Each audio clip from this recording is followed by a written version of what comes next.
Hello, I'm going to be going over how to replace rear brakes on a BMW 3 Series. This could be applied to most BMWs. Now, a good prying point if you have a spring that's tough to remove would be deep inside the rotor itself, and then pry it back like this. You can see it actually pushes it back so you can finagle the spring clip out.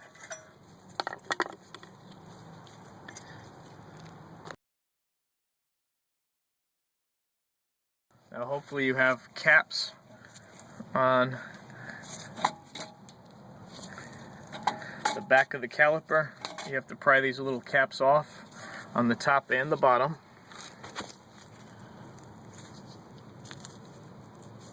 You can also use a little screwdriver to get in there and help finagle them out. Then you're going to use a 7mm Allen, and that's going to hold the caliper in place for the floating caliper.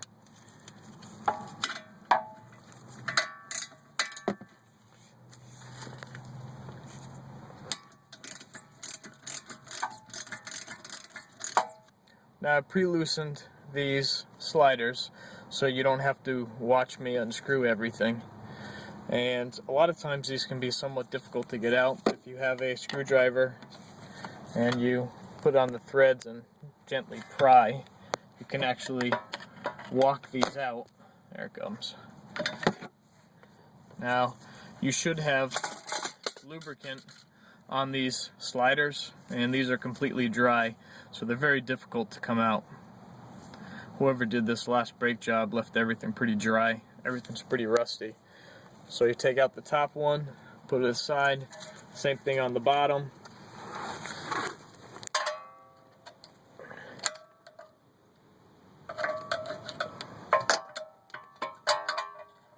There it comes. Just get in there with the screwdriver. Take my other slider off. Now you can have pressure on the pads, so if you take a screwdriver again and go in between and just pry towards me, towards you, basically you're going to compress the piston some so that you loosen up the entire floating caliper, and now the caliper can be removed. So, pop out my pad. There's the clip that goes to the piston side. Everything's pretty rusty on this car. It was by the coast, so that could explain partly. I think a lot of vehicles that are by the coast tend to be pretty rusty. So I got plenty of pad here. Of course, my rotors are in pretty bad shape, but I don't think the vehicle was driven that much. Here's my other pad. I'll put that aside. I am going to be reusing these because I'm not going to be replacing pads, brake pads and rotors at this time. Now, if you were just doing pads, the next step is going to be to compress the piston on the brake caliper itself, and then I'll go over a lubrication of the pad and where you want to put the brake paste to prevent brake squeaks. It does make a difference on brand. I do recommend using OEM parts. I've seen a lot of vehicles have vibrations and brake noises from non-OEM parts. Now, very simple for your piston to compress it for your new pads.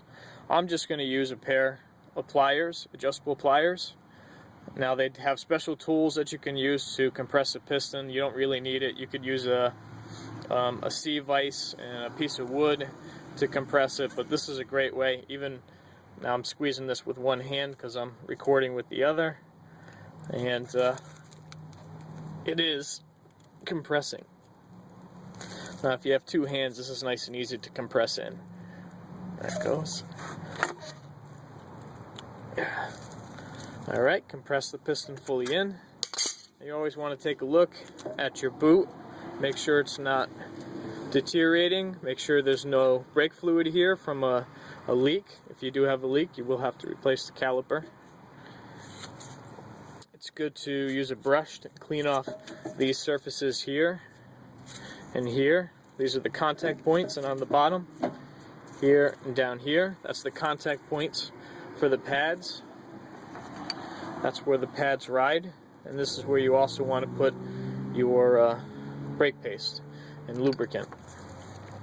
Now that the caliper is off, removing the rotor, if you take a screwdriver and put it into the fins of the rotor, and that's going to act as my support to break free the 6mm locator. Thankfully, this one's not frozen. You always want to put some anti-seize on this when you go back together.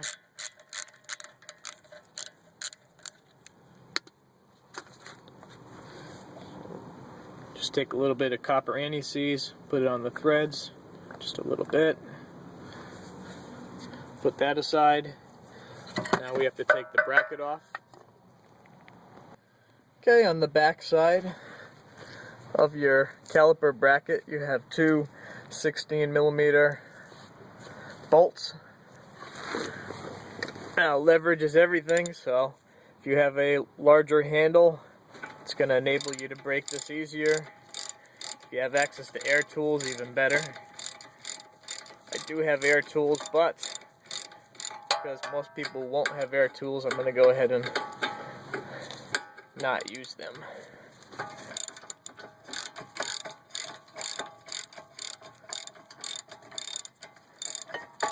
Okay, so you're going to take these two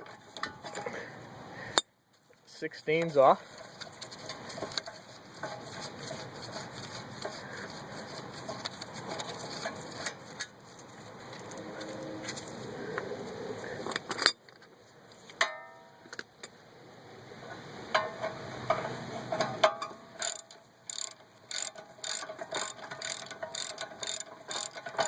You'd only have to do this if you were going to replace pads and rotors. There you go. Bracket comes right off. Now you can see the contact spots. Here and here, here and here. Now, if you have a wire brush, you can just clean this entire area here and here. Of course, I forgot my wire brush at work, so I'm not going to be able to do that. But I'm going to be back in here to do this for real once I get the engine running better. Although I still have to tear that all apart. But this is also a spot that you want to put anti-seize. So I'm going to hit all the spots for anti-seize. I'll show you that in a short bit. I'm going to go ahead and remove the rotor now. Now, I wasn't sure if this was going to come off. If you're replacing this, you can go ahead and hit the backside, right? And then spin it and hit the backside. Make sure if you don't have the e-brake set, because your e-brake shoes are going to hold your rotor in place. Sometimes you have to go through one of the holes and actually back off the star wheel a little bit if this won't come free. So this is a manual transmission, but my e-brake is not working. Of course, I just gave it a tug and it came off. Most of the time, you do have to give it a hit, but if you're trying to reuse your rotors, you don't want to hit the surface area. You can hit around the rotor itself, just in different locations. It's enough to shock it most of the time free. So I'm going to go ahead and take that off. And there's your rotor. When you have a new rotor, usually it comes with a film on it. Use some brake clean on a rag and wipe all along the surface. Make sure it's nice and clean. You don't want to get any anti-seize or any kind of lubricant on your pads or rotors. You want to make sure the rotors are clean. Now you can clean these with brake clean if you do spill something on them, but if you get it on the pad surface itself, it needs to be replaced because it basically absorbs into the pad material. Alright, this is my bare. Oh my goodness. Do you see what I see? Or rather, don't see? There are no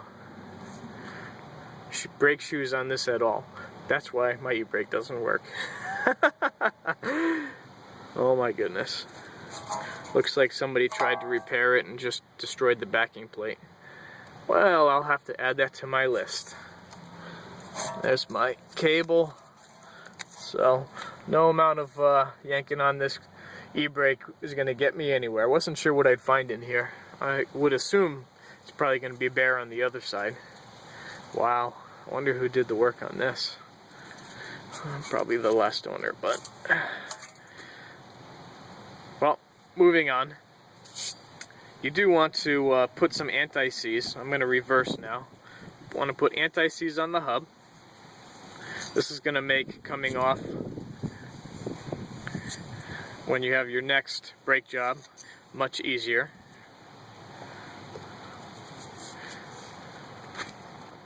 Okay, you're going to install your rotor, which hopefully for you will be a new one. Line up your locator. Let's see, where's my locator pin? Right there. Okay, line up your locator pin. You're going to put that in first. Hopefully that'll stay in place. With two hands it'll be much easier. Go ahead, put your locator pin in first. You do not need to over tighten this one screw. This is snug and that's it. A lot of people over tighten this. Go ahead, bring it to the bottom.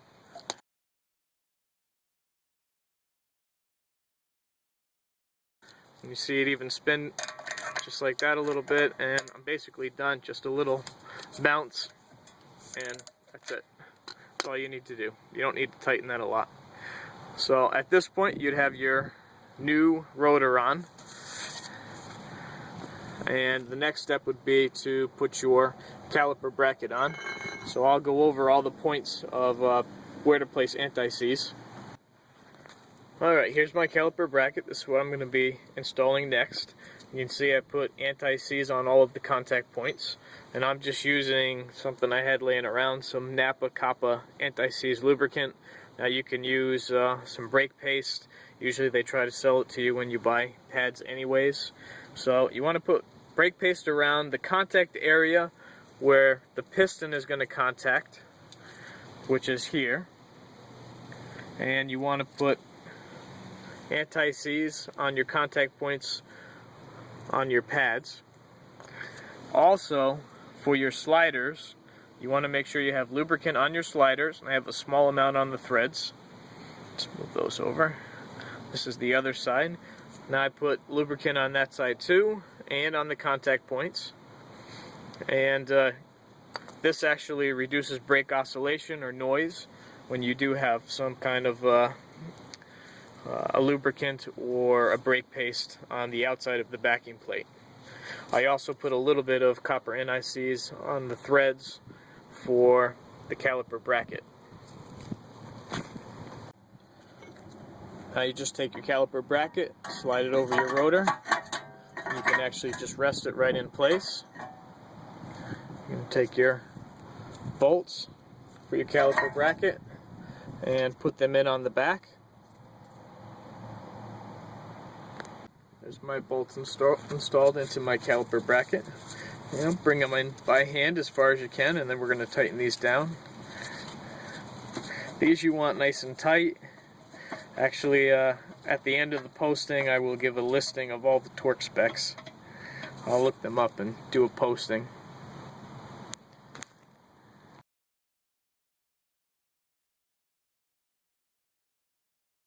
Now for these, you do want to tighten them pretty well.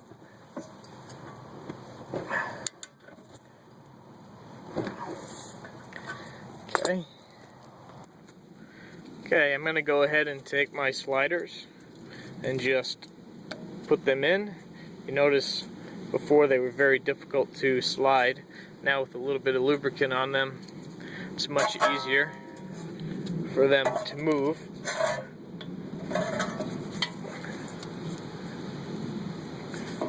Now this is a floating caliper, and without this able to actually slide back and forth, it doesn't make a very good floating caliper, which can lead to uneven brake pad wear. Now for this one with the spring, we're going to put that in first.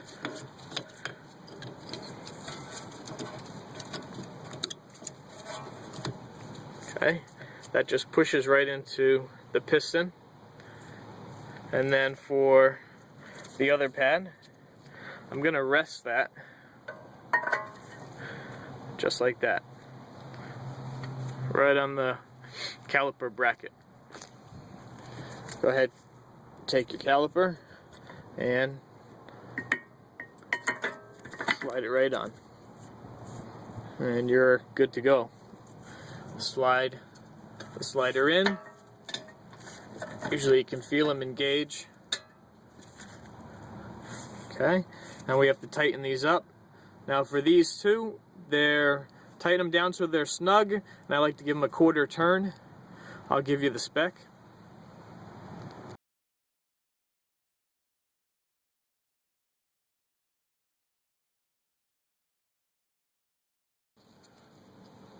And don't forget to put these caps back on.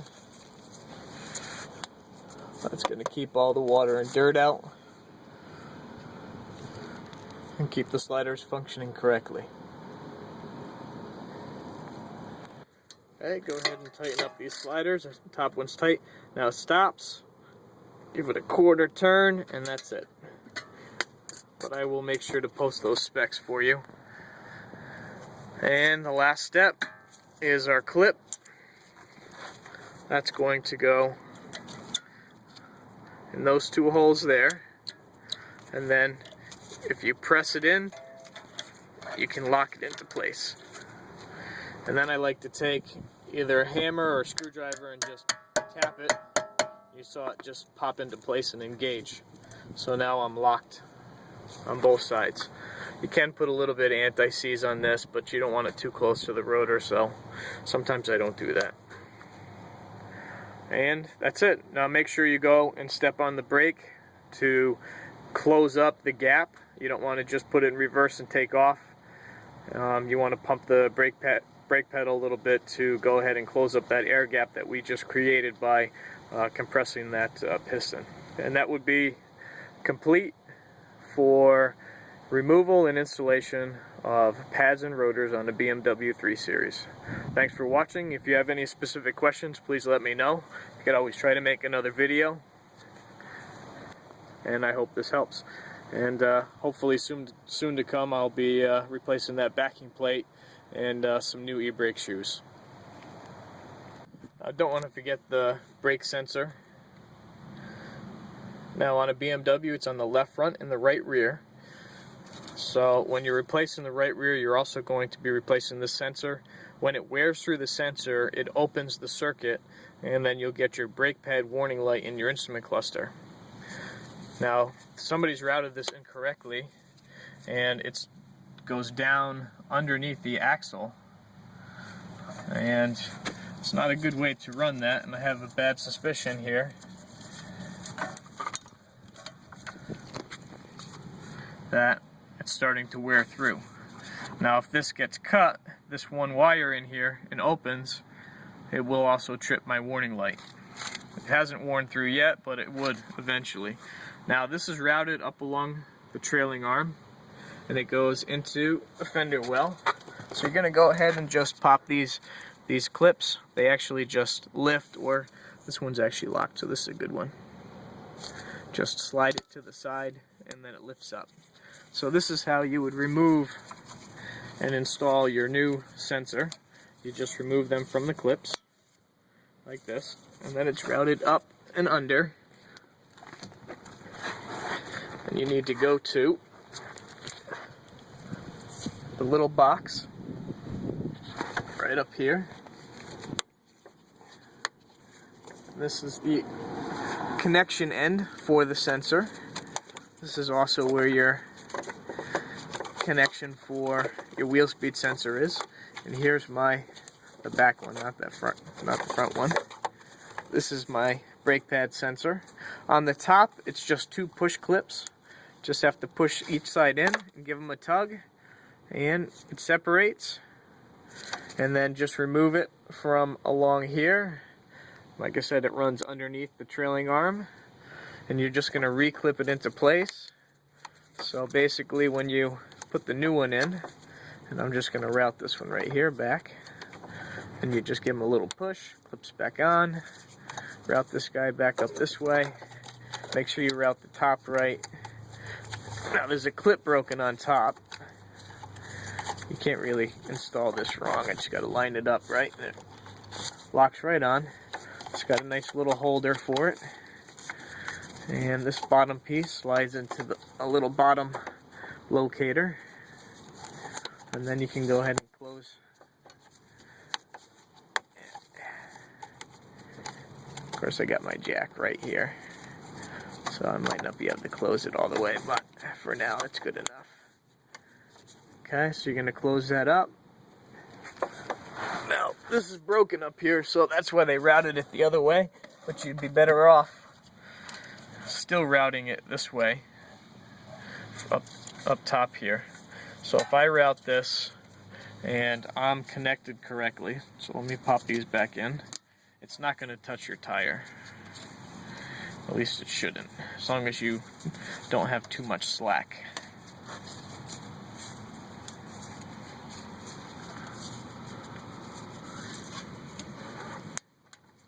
Okay.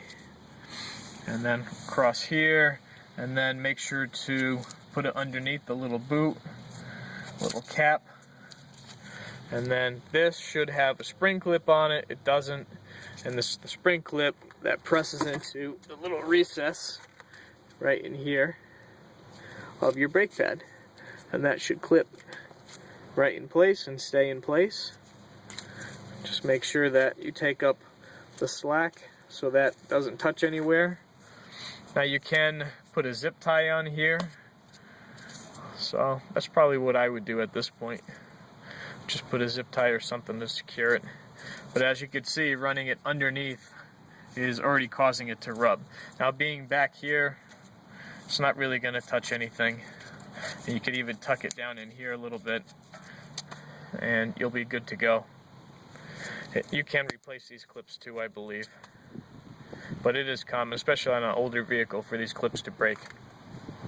So that's the final piece of the puzzle for replacing your brake pads, rotors, and sensor for your rear brakes on a BMW 3 Series. What a mess.